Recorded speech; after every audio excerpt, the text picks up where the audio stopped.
اعوذ باللہ من الشیطان الرجیم بسم اللہ الرحمن الرحیم وما جعلنا لبشر من قبلك الخلد افإن مت فهم الخالدون كل نفس ذائقة الموت ونبلوكم بالشر والخير فتنة وإلينا ترجعون۔ یہ سورہ انبیاء کی آیت نمبر 34 اور 35 ہے، 34 اور 35، اور ترجمہ ان دونوں آیتوں کا یہ ہے: اور ہم نے آپ سے پہلے کسی بھی بشر کے لیے ہمیشگی نہیں رکھی، تو کیا آپ کا انتقال ہو جائے گا تو یہ لوگ ہمیشہ باقی رہیں گے؟ ہر نفس کو موت کا مزہ چکھنا ہے، اور ہم خیر اور شر کے ذریعے سے آزماتے ہیں، اور تم سب کو ہماری ہی طرف پلٹ کر آنا ہے۔ حضرات گرامی، کفار مکہ اللہ کے رسول صلی اللہ علیہ وسلم کی موت کا انتظار کیا کرتے تھے، اور وہ یہ کہا کرتے تھے کہ یہ جو دعوت پھیلتی جا رہی ہے، یہ جو اسلام پھیلتا جا رہا ہے، یہ بس اسی وقت تک کے لیے ہے جب تک یہ محمد ہمارے درمیان زندہ ہے صلی اللہ علیہ وسلم،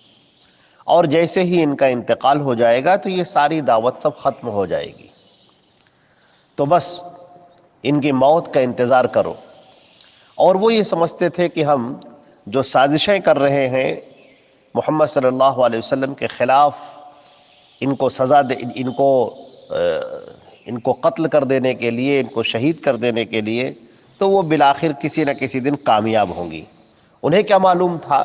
کہ اللہ کے پیارے رسول صلی اللہ علیہ وسلم اللہ کی نگرانی میں ہے، اور اللہ نے فرمایا ہے وَاللَّهُ يَعْصِمُكَ مِنَ النَّاسِ، اور اللہ تمہاری حفاظت کرے گا لوگوں سے۔ اے نبی، آپ بس دعوت کے اس پیغام کو، اس اسلام کو، ایمان کو پہنچاتے رہیے لوگوں تک، اور جو ہم تمہارے اوپر نازل کر رہے ہیں اس کو پہنچاتے رہیے آپ لوگوں تک، اور ہم تمہاری حفاظت کریں گے لوگوں سے۔ لیکن یہ لوگ یہ سمجھتے تھے، کفار مکہ یہ سمجھتے تھے کہ ہماری سازشیں کامیاب ہوں گی اور ہم انہیں شہید کرنے میں کامیاب ہو جائیں گے۔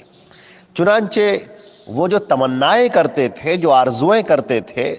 کہ جلد سے جلد اللہ کے رسول اس دنیا سے چلے جائیں، ان کا خاتمہ ہو جائے، ان کی موت آ جائے، تو اللہ رب العزت نے فرمایا کہ کیوں موت کی تمنا کر رہے ہو، اور کیوں یہ کہہ رہے ہو کہ ان کا انتقال ہو جائے، ان کی موت آ جائے؟ موت تو ایک سچائی ہے اور ایک حقیقت ہے۔ ان کو موت آ جائے گی تو کیا تم کو موت نہیں آئے گی؟ کیا تم ہمیشہ ہمیشہ کے لیے باقی رہو گے؟ کسی کی موت کی کیا تمنا کرنا، کسی کے لیے موت کی کیا آرزو کرنا، جبکہ تمہیں خود بھی اس دنیا سے جانا ہے، موت کا کڑوا گھونٹ تو تمہیں بھی پینا ہے، تو کیوں تم یہ تمنا کر رہے ہو اور کیوں یہ بار بار کہتے ہو کہ ان کی موت آ جائے اور ایسا ہو جائے؟ فرمایا أَفَإِن مِتَّ فَهُمُ الْخَالِدُونَ، کہ اگر ان کا انتقال ہو جاتا ہے، ان کو موت آ جاتی ہے، تو کیا یہ لوگ ہمیشہ ہمیشہ کے لیے باقی رہیں گے؟ کل نفس ذائقۃ الموت، ہر نفس کو موت کا مزہ چکھنا ہے۔ جو بھی دنیا کے اندر آیا ہے اسے اس دنیا سے جانا ہے،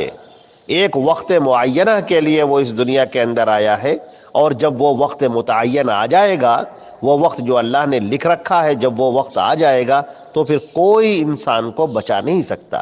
وَلَوْ كُنْتُمْ فِي بُرُوجٍ مُّشَيَّدَةٍ، چاہے تم بہت ہی مضبوط قلعوں کے اندر ہی کیوں نہ ہو، لیکن موت تمہیں آ کر رہے گی۔ فرمایا وَنَبْلُوكُمْ بِالشَّرِّ وَالْخَيْرِ فِتْنَةً، اور ہم تمہیں آزما رہے ہیں شر کے ذریعے سے، خیر کے ذریعے سے۔ یہ شر اور خیر کیا ہے؟ انسان کے اوپر جو حالتیں آتی ہیں، کبھی وہ بڑا خوش ہوتا ہے، خیر کی حالت ہوتی ہے، دولت ملی ہوئی ہے، سکون حاصل ہے، اطمینان حاصل ہے، مزے میں زندگی گزار رہا ہے، یہ خیر کی حالت ہے۔ اللہ تعالیٰ فرماتے ہیں کہ یہ جو خیر کی حالت ہے یہ تمہارے لیے آزمائش ہے۔ اللہ رب العزت دیکھ رہا ہے کہ تم کیسے برتاؤ کرتے ہو دوسروں کے ساتھ میں، تم اپنے رب کا کتنا تم اپنے رب کے کتنے شکر گزار ہوتے ہو،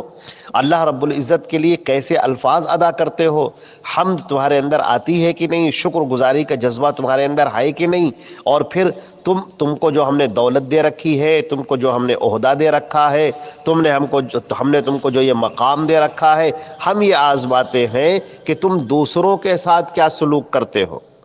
دوسروں کے ساتھ تمہارا برتاؤ کیسا ہوتا ہے۔ ایسا تو نہیں کہ دولت پا کر تم اکڑ میں ہو گئے، غرور میں ہو گئے، اور تمہیں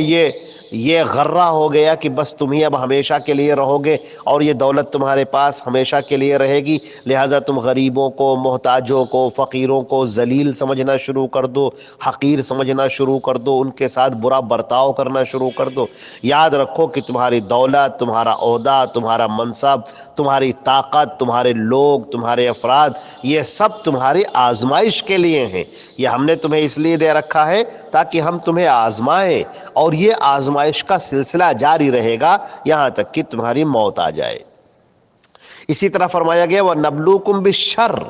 ہم شر کے ذریعے سے آزماتے ہیں۔ یہ شر کیا ہے؟ نامساعد حالات، ایسے حالات جس کو انسان پسند نہیں کرتا ہے۔ کبھی غربت ہے، کبھی پریشانی ہے، کبھی بیماری ہے، اور کبھی دنیا کی مصیبتوں میں وہ پھنسا ہوا ہے، پریشانیوں سے جوجھ رہا ہے، دقتوں کا سامنا کر رہا ہے، لہٰذا اس کے لیے یہ آزمائش ہے کہ اب اس کا کیا معاملہ ہوتا ہے، اب اس کا ایمان اللہ پر کیسا رہتا ہے، اب اس کا برتاؤ کیسا رہتا ہے، اب اس کے ذہن میں کیا تبدیلی آتی ہے، اب اس کے عقیدے میں کیا فرق آ جاتا ہے، کیا ابھی بھی وہ بندے مومن ہے، کیا وہ صبر گزار اور صابر بندہ ہے، صبر کرنے والا بندہ ہے، یا وہ فوراً اپنی زبان سے ایسے کلمات نکالتا ہے جو اللہ کی شان میں گستاخی کے لیے ہوتے ہیں۔ اب کہیں ایسا تو نہیں کہ ان پریشانی اور مصیبتوں کو دیکھ کر وہ الٹا سیدھا بولنا شروع کر دیتا ہے، الٹا سیدھا کمانا شروع کر دیتا ہے، الٹا سیدھا کہنا شروع کر دیتا ہے۔ اب وہ کہہ رہا ہے کہ ہم تو پریشانیوں سے بہت جوجھ رہے ہیں اور دقتوں کا ہمیں سامنا ہو رہا ہے، اور فقر اور غریبی ہمارے اوپر چھائی جا رہی ہے، لہٰذا اب ہم حلال حرام کا کوئی فرق نہیں کریں گے، بہت سارے لوگ حرام کھا رہے ہیں، ہم بھی حرام کھائیں گے۔ کچھ لوگ اس پر عمل بھی کرتے ہیں، کچھ لوگ خالی اپنی زبان سے کہتے ہیں، کچھ اللہ رب العزت کے بارے میں شک میں پڑ جاتے ہیں، کچھ اللہ تعالیٰ کو برا بھلا کہنا شروع کر دیتے ہیں، کوئی اپنی بیماری سے تنگ ہو جاتا ہے، کوئی اپنے بچوں سے تنگ ہوا چلا جا رہا ہے، کوئی معاشرے کے جو اندر جو فتنہ اور فساد پھیلا ہوا ہے اس سے تنگ ہوتا چلا جا رہا ہے، اور کوئی ہے جس کے اوپر مقدمات بہت زیادہ ہیں، لہٰذا وہ مقدموں سے بہت پریشان ہوتا جا رہا ہے۔ یہ جو پریشانیاں انسان کے اوپر آ رہی ہیں، پریشانیاں تو انسان کی زندگی کا ایک خاصہ ہے،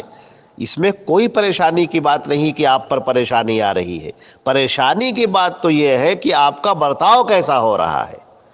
آپ کا سلوک دوسروں کے ساتھ میں کیسا ہو رہا ہے، آپ کتنے چڑچڑے بن گئے ہیں، دوسروں کے ساتھ میں بد اخلاقی سے پیش آ رہے ہیں، آپ کی زبان کیا کیا بول رہی ہے، اللہ کے بارے میں آپ کس قدر شک کا شکار ہو گئے ہیں، آپ کی زبان کیا کہہ رہی ہے، لہٰذا یہ آپ کی آزمائش ہے۔ اللہ تعالیٰ فرماتے ہیں کہ ہم نے یہ حالات انسان پر ڈالے ہیں، کبھی خیر کے حالات، کبھی شر کے حالات، اور یہ اس لیے ہے کہ ہم آزما رہے ہیں۔ یہ ہمیشہ نہیں باقی رہے گا، یہ چیز ہمیشہ باقی نہیں رہے گی، دھوپ رہتی ہے نہ سایہ دیر تک۔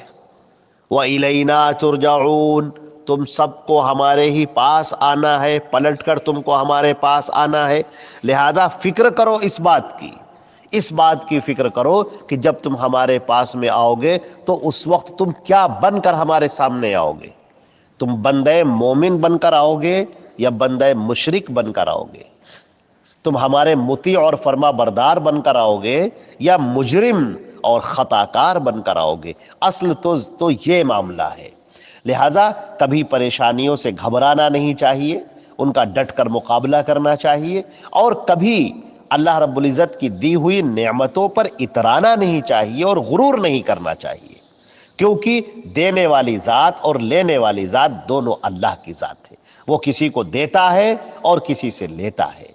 وہ کسی کو دے کر آزماتا ہے، کسی سے لے کر آزماتا ہے۔ قل اللہم مالک الملک، آپ کہہ دیجئے کہ اے شہنشاہوں کے شہنشاہ، یہ پوری سلطنت، پوری دنیا، پوری حکومت آپ کی ہے۔ جس توت الملک من تشاء وتنزع الملک ممن تشاء، جس کو آپ چاہتے ہیں حکومت دیتے ہیں اور جس سے چاہتے ہیں حکومت چھین لیتے ہیں، اور جس کو چاہتے ہیں عزت دیتے ہیں اور جس کو چاہتے ہیں آپ ذلت دیتے ہیں، لہذا سب کچھ آپ ہی کے ہاتھ میں ہے، اے میرے رب، اے میرے پروردگار۔ تو اس آیت کے اندر تین باتیں بیان کی گئی ہیں۔ پہلی بات تو یہ ہے کہ موت لازمی ہے، جو بھی آیا ہے دنیا سے وہ اس دنیا سے جائے گا۔ اور دوسری بات یہ ہے کہ جب تک انسان زندہ ہے آزمائش کا سلسلہ رہے گا۔ اور تیسری بات یہ ہے کہ مرنے کے بعد بندے کو اللہ کے سامنے پیش ہونا ہے، لہٰذا اس نے جیسی زندگی گزاری ہے اب اس کا حساب کتاب لیا جائے گا۔ یہ چند باتیں تھیں جو آپ کے سامنے پیش کی گئی۔ اللہ رب العزت ہمیں مزید عمل کی توفیق عطا فرمائے۔ والسلام علیکم ورحمۃ اللہ وبرکاتہ۔